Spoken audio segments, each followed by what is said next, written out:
Okay, well basically I started this, I make goat's milk soaps and lotions and laundry soap, other products. I basically got into this, I used to work at Honda and quit Honda, and while I was looking for something to do as basically a job, I was online researching different things, and I have a neighbor lady that has really bad skin. So while I was online, I was kind of looking at this and looking at that, and it just kind of, I was on there looking at the goat's milk products and seeing how good that they are for your skin. So I basically just started in with my research, but I was determined to make a soap without lye, because lye, all of the research that I did, they, poison, it's very caustic, it's really, really scary stuff. But you cannot make soap without lye. It's impossible because it does not saponify. So basically what you do to get started, you get your tools. You need a stick blender, a thermometer. You want to use stainless steel. You don't want to use aluminum. You can use plastic or wood, but you definitely don't want to use aluminum. So basically what you do is you start out, you have to have a really good scale. Don't get a cheap one. Trust me, tried it. And because your measurements have to be exact on your oils and your water. So basically what you do is you measure out, you want to use distilled water, and you measure out your distilled water by the scale. You set that aside, and I set it in a tub of cool water is what I do. Yeah? Your scale, is it weighed in grams, pounds? It is both, yeah. Ounces. I go by ounces is basically what I do. But you can also go to grams, but ounces is what I use. And your recipes, do they go to tenths? Or do you Ounces. Ounces. Straight ounces, yeah. Everything is done by weight? Yes. Everything's by Yes, except for the honey. When I went online to research the honey, basically what you use for the honey, it's 1 tablespoon per pound of oil is what you use. However your recipe goes. Okay. So you always want to add your lye to your water. Don't ever add your water to your lye, because what happens, and even when you're adding your lye to your water, what happens is you get like a gas, kind of like a powdery substance that comes up. When you're doing that, I always hold my breath, because like I said, this is some really wicked stuff. So you want to hold your breath while you're pouring and stir at the same time. You can kind of see here what it's done to my wooden spoon over the months. So it's really, really kind of rough stuff. Always wear goggles. Don't wear the kind that just, the safety glasses, because if it splashes up, it could definitely seriously put your eye out, because it could burn your eye really bad. So you want to have your face, your eyes completely sealed. Gloves, and make sure that you don't have holes in them, because that happened to me one time too, because I had a little bit of a hole and some of the lye got on my finger, and it will burn, just a little spot, and it lasted for like 2 months. If you do happen to get a little bit of lye on your skin, you can take just the clear vinegar and put the vinegar on it. And they say, I've never done it, but they say that will kind of like wash it off. And rinse it in cold water really good. So what I do, like I said, I measure out my water and use distilled water. You pour that in. I set it in a bath of cold water in my sink. I measure out the exact amount of my lye. For my recipe, I use 8.9 ounces of lye. So you pour that in, and then like I said, when you're pouring it, hold your breath and stir at the same time. And then I always have well ventilated. I always have my windows and my doors open. So by the time I'm all done, I do 2 batches at one time. So by the time I'm done, I run over to the back door and go, and take a big deep breath, because I'm about out of breath. And also continuously stir, because sometimes, and I don't know exactly why, but sometimes your solution will kind of like crystallize in the bottom and harden. So you want to continuously, occasionally stir on that. So while that's cooling down, because it gets hot, this will get really hot, that's why I set it in the cool bath. So while that's cooling down, I measure out my oils. I put my stainless steel pan on the stove. I measure out all of my oils, and I didn't do this tonight because there's no way I could do all of it, so I'm just pretending here. So you measure out all of your oils. Don't turn your stove up too high, because if you get your oils up too high, it takes forever for them to cool back down. So get all of your oils, and you can, there's a million different recipes out there to use. I happen to use palm, coconut, and olive oils are my favorites. So I put them in there, and I start melting them down. Once they're melted down and liquefied, that's when I add my goat's milk. If you use goat's milk, you don't want to add your goat's milk too soon, because it scorches. It'll scorch on the bottom of the pan real easy. So while that's melting down, turn your burner off, get that, start cooling down. You want to check it. Some recipes, some people say that you can bring it down to 150. I have had better luck getting it down to 100, both of them. And it takes anywhere from a half hour, depending on how hot you get your oils. Like I said, you don't want to get them too hot because it takes forever to cool down. But I have had the best luck of getting my oils at 100 degrees and my lye solution at 100 degrees. But while that's cooling down, what I do while I'm waiting on that is you take, now my husband made the boxes. They're 4.5 by 5 by 19.5. And I can usually get about 20 to 21 bars, a 4-ounce bar of soap sliced in them. Basically, while that's all cooling down, I come over here. This is just parchment paper. Just buy it at the grocery store. And you cut it in sections. What you want to do, you line them so that the soap doesn't stick. But what you want to do is you put them in there, you cut it, you put it in. And you want to leave enough paper on the sides that when you pull it out, you have it something to hang on to and pull out. So you basically put this in and just use a good quality masking tape also, because I tried to cut corners on that. You don't want to do that. And I put like a little tab on it on the bottom too. That way it's a little bit easier to grab hold of. In the bottom, you want to put a little bit of a crease in the corners. Otherwise, your soap on the bottom of your soap, when you go to cut it, will be rounded. So if you want a nice, even, square bar, you want to put like a little bit of a crease in that. You also pour it into like a flat tray? I'm sorry? A flatter tray? Is it all right? You can. You can. Low? You can do, you just have to experiment, you know, as far as like how much of your oils that you have, how much soap before it's poured in. Some people use little molds. I have little molds. I just particularly like being able to pour it all in one big thing.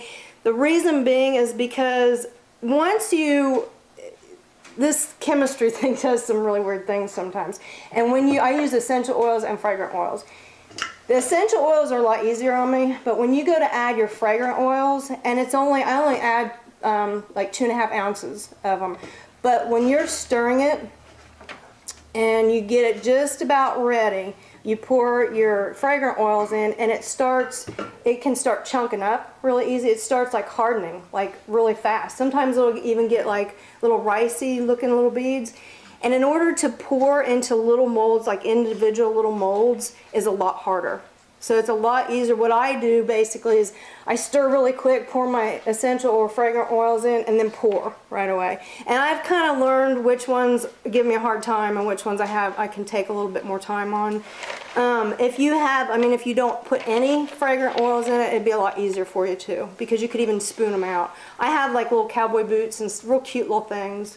But it's just for me to sell the way I sell, it's a lot easier for me to just make one big batch, because I usually do 6 of these at a time. Sure. So, and I like the idea of also cutting it, you know, individual. I'm kind of thinking of in the same little cutter, not that I use it for this, but the same cutter I use for my home honey, the square. Yeah. You just come down on a baking sheet. Yeah, you could do that, and just like put it in a flatter pan, and that way it's not as thick, and you like a cookie cutter kind of do. You could do that. I've even, because somebody asked me for some different shapes and sizes, and I didn't have any molds, but what I did is one of these bars I just cut into with like a cookie cutter, and that works too. But from what you're thinking of doing, yeah, a flat pan would work great. So if you do use the wooden boxes like this and line, like what you're talking about, you wouldn't have to line them probably if you have just like different molds. I don't know. But see, with the wood, it would really stick or run out because at the corners. You don't have to seal it inside here. Basically what you do is you just want to get it, and I'll show you here in a minute. You just basically want to get it to where the soap won't run out. You can see I just kind of lined it and then just kind of pushed it in there. So when you do pour your soap in there, it doesn't come out the cracks. And it starts solidifying like really quick. So it would take care of it. So then, like I said, when you come back after you get all that done, and you come back and you like thermometers, you definitely, like I said, you want both of these to be the same temperatures. You can do it at 125, like I said, 100 works best for me. But when you get them both to be at 100 degrees, then what you do is you bring your pan over and your lye solution, and at this time, you can add like your oatmeal if you want to put oatmeal in it, or honey. That's when I added my honey. And the honey, like I said, is 1 tablespoon per pound of oils, whatever kind of oils. Some people use vegetable oils. There's all different kinds of oils. Sunflower, safflower, all kinds of different oils are out there to use. Mobile. No, well, I don't think I would use that one. No, people probably wouldn't buy that very well. Yeah, might be a little rough on the skin, just a little bit. Gary would like the fragrance though. He might. It would suit him. For that NASCAR fan. Yeah, there you go. That's what Kevin uses every day. Is that your fragrance of choice? Yeah. So, real quick, you have a pitcher full of water and lye getting hot.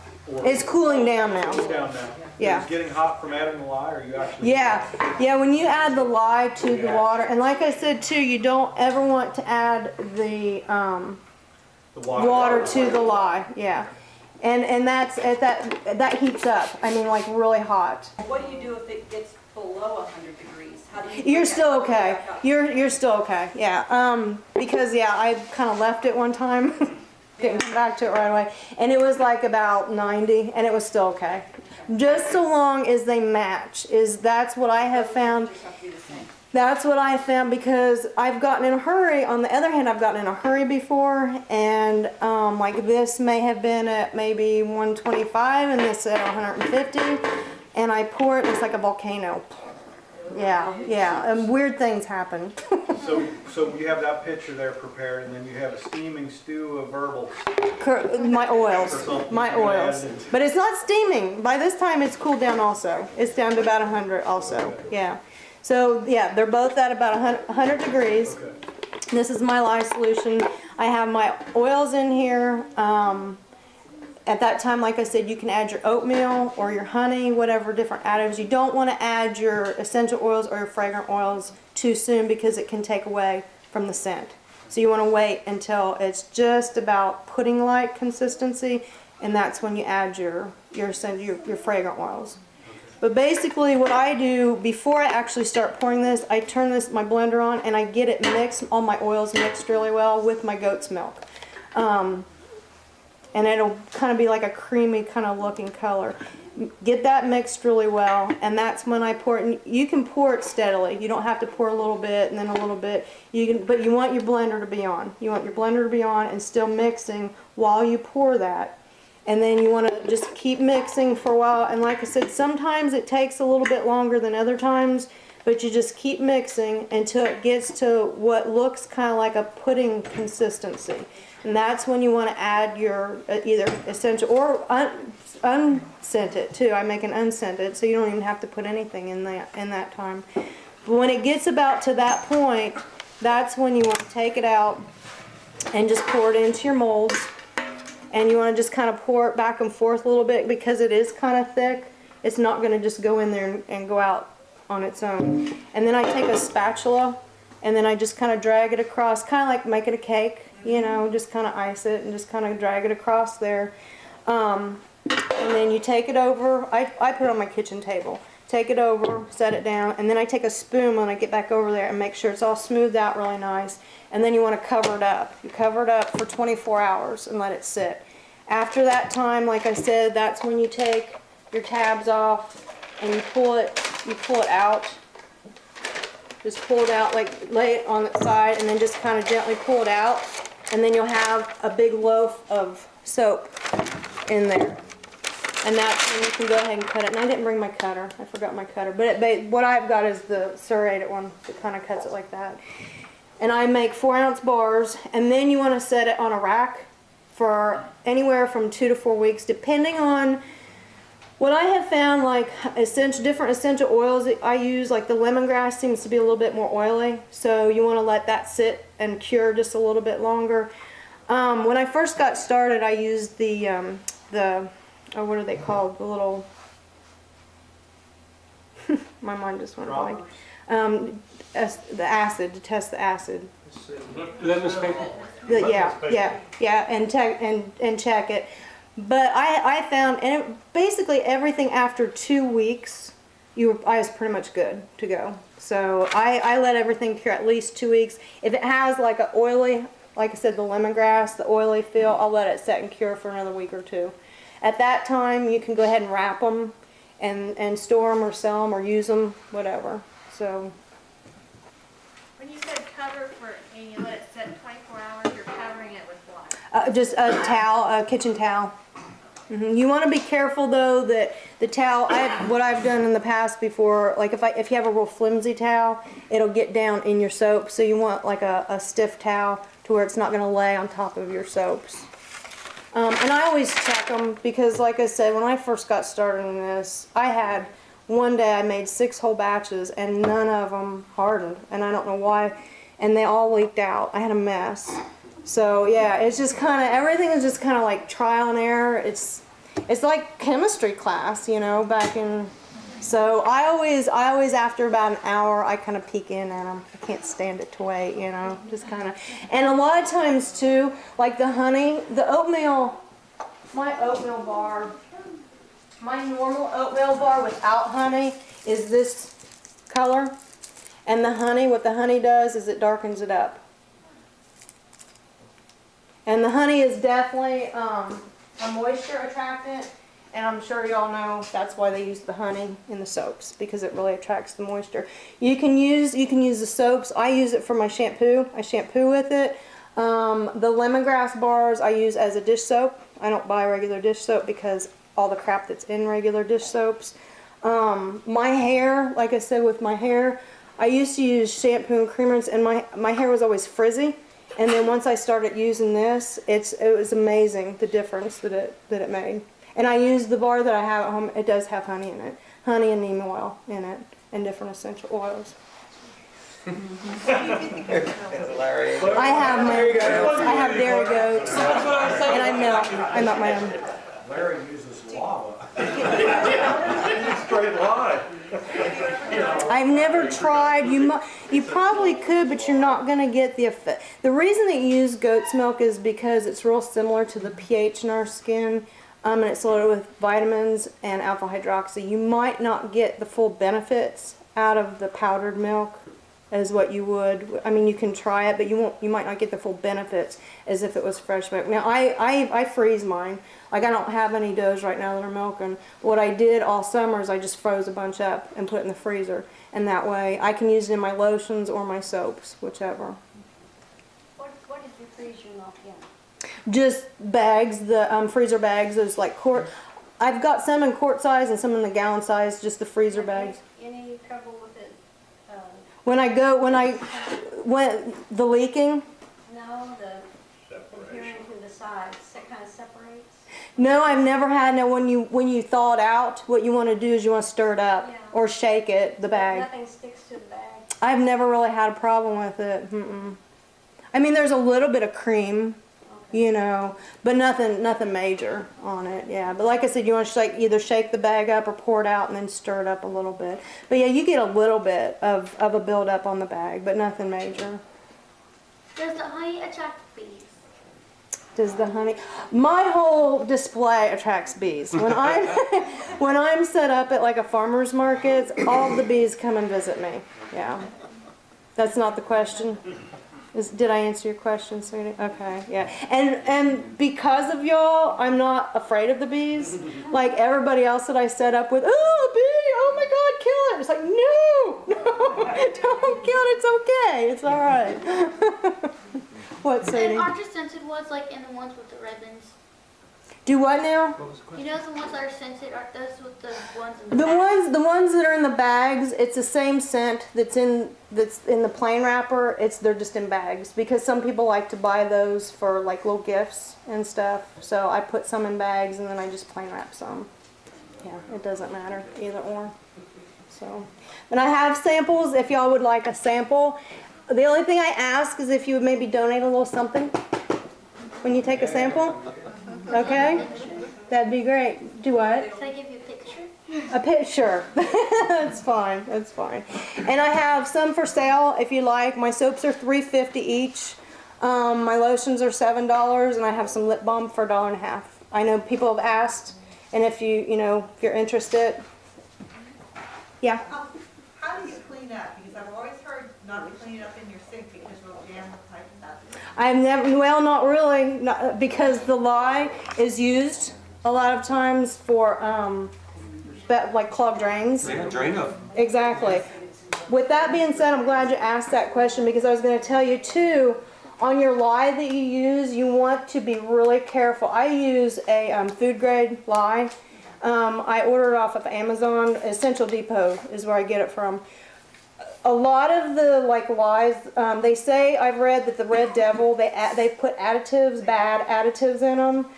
So if you get some, be really careful. Get a food grade lye, and that way that you'd be safe, because wouldn't that just be awful if I made a bar of soap and sold it to you and you broke out from something from the lye? So just be really careful of the lye. Your products, always use a good product. Even like some of your essential oils, you have to be really careful.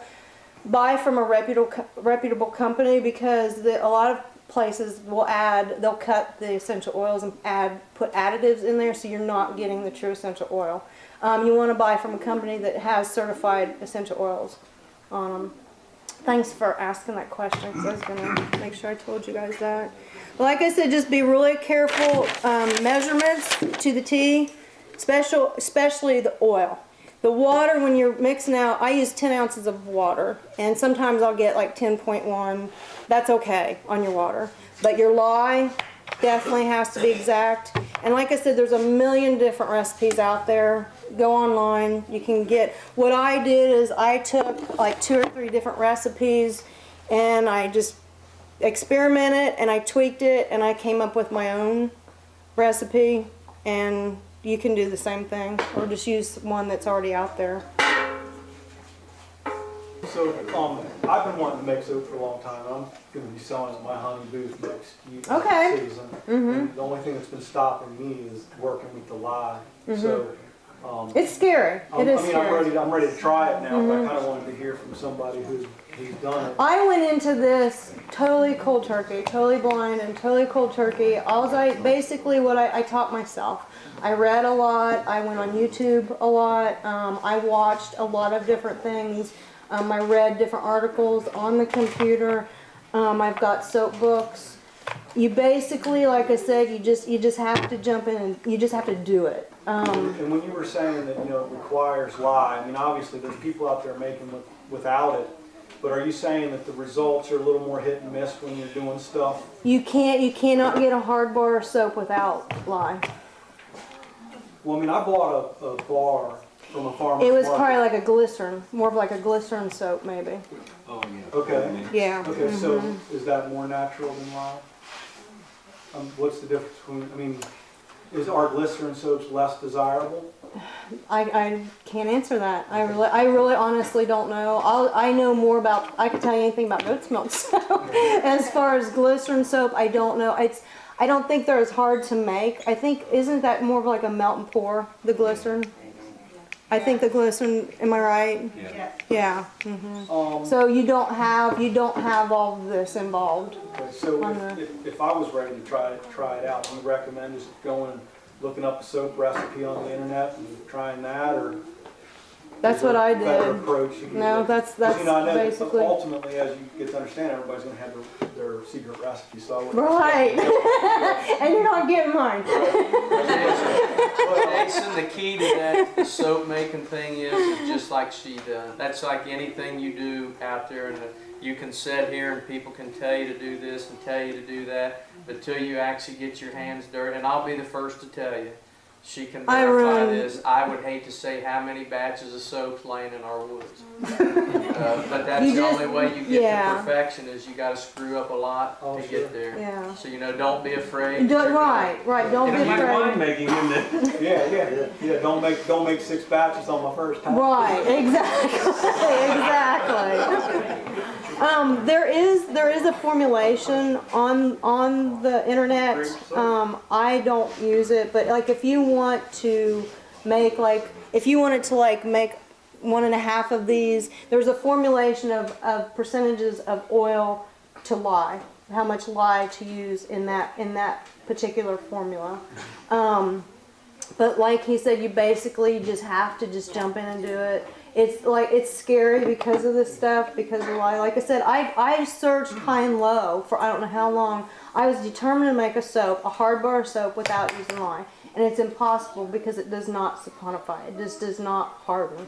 The glycerin soap also, from what we've been told, does not last very long at all. So you've got so much money tied up in it. The market out there is just not really good for people buying.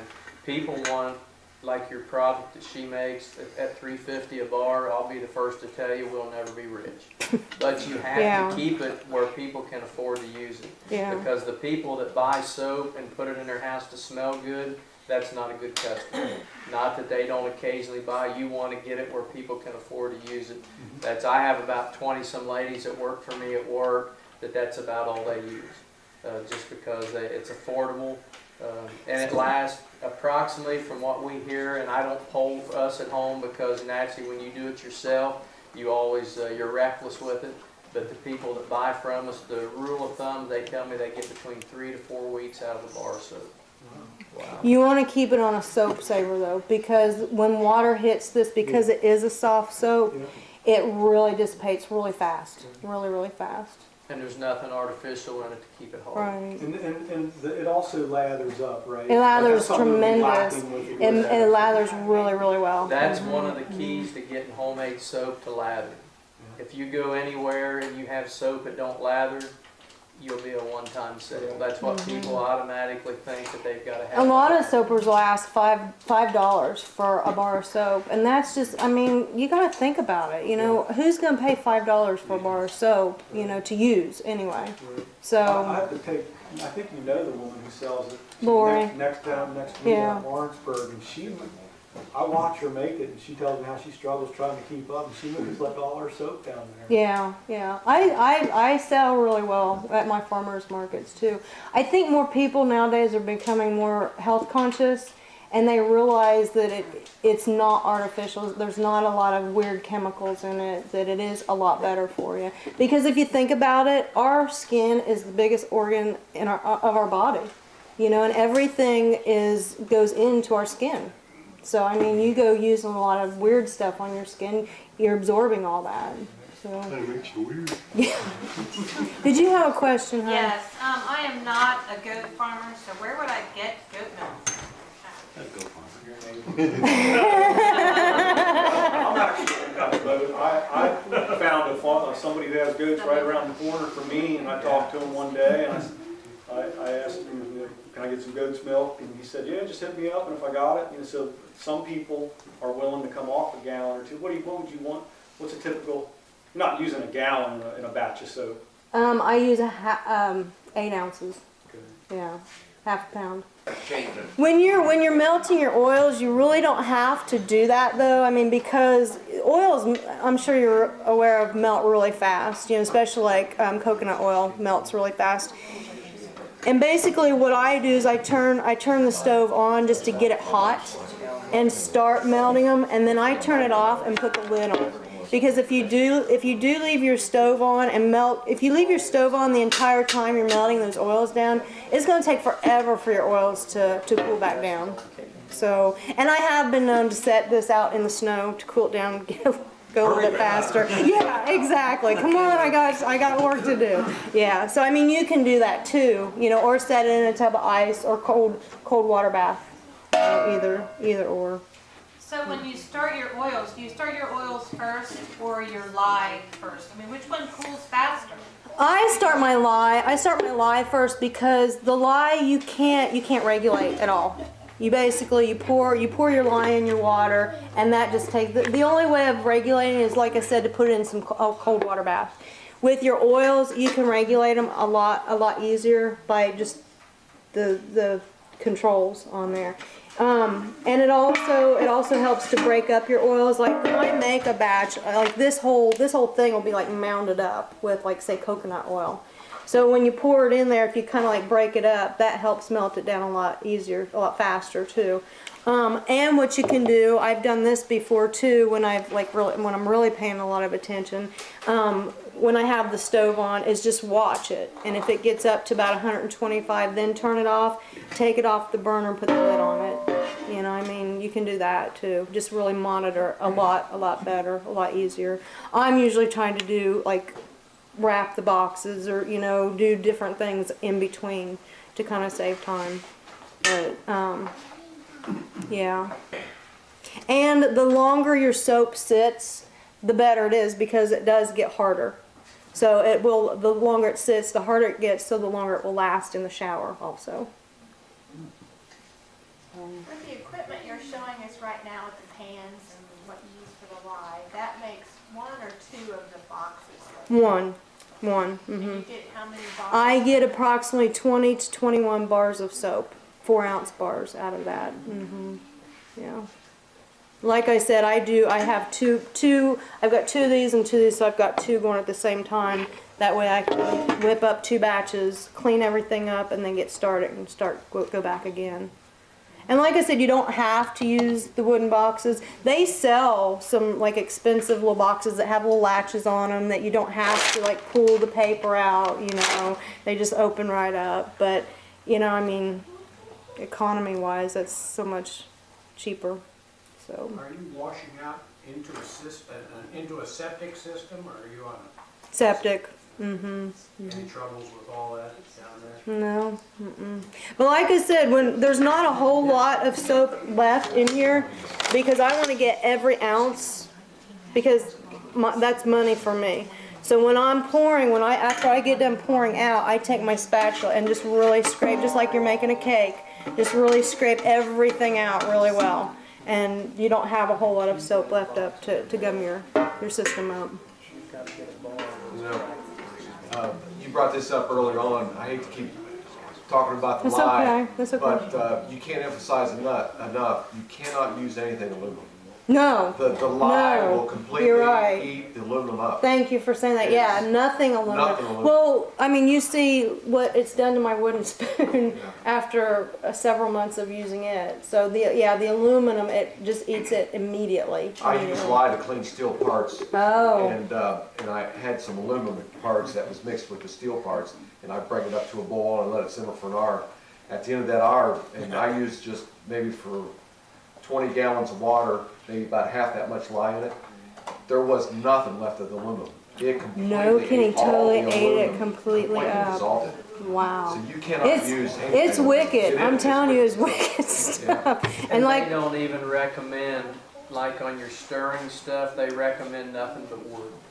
Yeah. That's what most of the reading you do out there. and I can't emphasize, like you said, enough protective gear. Yeah. I mean, you go over there to even just stir it. Even when I'm washing my pans, when I'm washing everything up, I wear this and my gloves, because just one little splatter in your eyeball would totally burn your eye out. Totally. What about the red dot lye? The Red Devil Eye. Red Devil, that's. I've not heard good things about it. I've heard it was about a year ago, everywhere on the internet said do not use it because they were adding, years ago, that's all people used was the Red Devil. But for some reason they were trying, I don't know if somebody else bought them out or what, but they were putting additives in the lye. It wasn't pure lye. And so they were having a lot of trouble, a lot of problems with it. Where's So the I don't, place to get it? I'm sorry? Do you have a recommended way to get it? I go on Amazon for my lye, and it's the Essential Depot. They sell Red Devil lye on there. They sell that one and this one and several different. But like I said, there again, I like using the food grade lye because I feel it's a lot safer. Like I said, I've not heard good things about the Red Devil, and I've always had really good luck with this one. So this is what I would stick with the food grade. It's high quality. Yeah. Yeah, don't chintz on something because you sell bar of soap and and you've chinced on lye or you've chinced on whatever, and somebody has a bad reaction, it's your ass, So you want to definitely be careful on that, doesn't it? Jan, once the lye is used and processed, it's pretty much inert when it's all finished. It's a Pretty what? much inert, it won't hurt you. Think about soft pretzels. Right. They're all processed with Right, lye. right. And we That's eat what them. what the food grade lye is used Yeah. for, is the soft pretzels. Right. You're exactly right. It becomes inert once you do all your. Exactly. Oh yeah. Once it's all mixed and everything So she like can you eat a said. bar of soap. Oh yeah. Go Oh right yeah. Go. Have at it, sweetheart. Let me know how it tastes. I do have a customer. He's an older man that buys at the Greensburg Market, and he buys the spearmint from me, the spearmint soap, and he brushes his teeth with it. Yeah, I said, and it kind of, he said, works good. I said, whatever works for you. So, I mean, that tells you right there how safe it is, too, Thanks, Jan. Well, you're welcome. Thank you.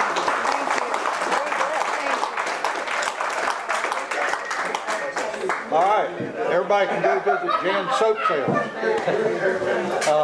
Refreshments over here.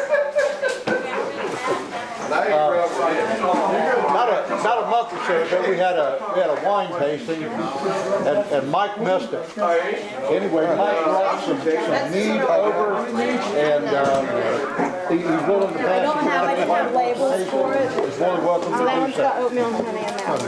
Oh, that's not good. I love the way it smells. Yeah, yeah. Sorry, I didn't mean to put that in way. So it's $3.50 each.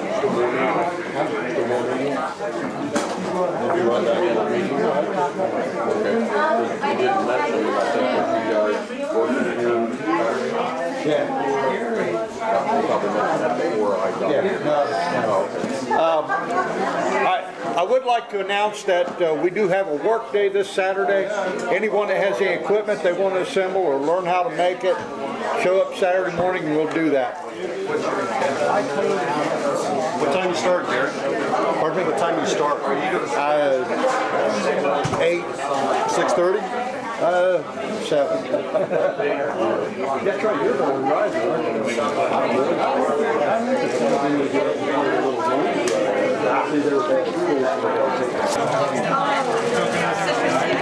Did you just put that in your pocket? Yeah, I Can you cook this stuff? In here? Oh, just did. Take the whole basket. I'm impressed, man. I love it. This is what I envisioned up at the honey market, the honey booth, but not at this scale. I just wanted to add some soap to the honey and candle. No, I didn't. What's the other thing we were doing? Lotion repertoire. oh, this is one that smells good. Yeah, Smells good? Smells like meat on it.